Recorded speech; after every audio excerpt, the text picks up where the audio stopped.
أعوذ بالله من الشيطان الرجيم. بسم الله الرحمن الرحيم.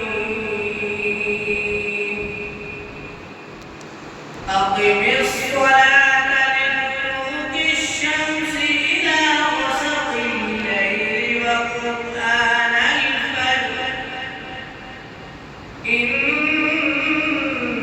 قرآن الفجر كان مشهودا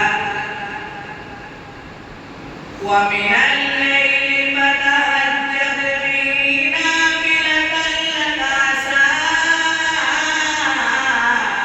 أن يبعثك ربك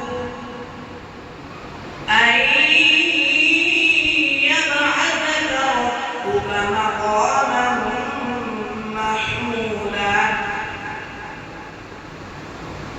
وقل رب أدخلني مدخل صدق وأخرجني مخرج صدق واجعل لي من لدنك سلطانا نصيرا وقل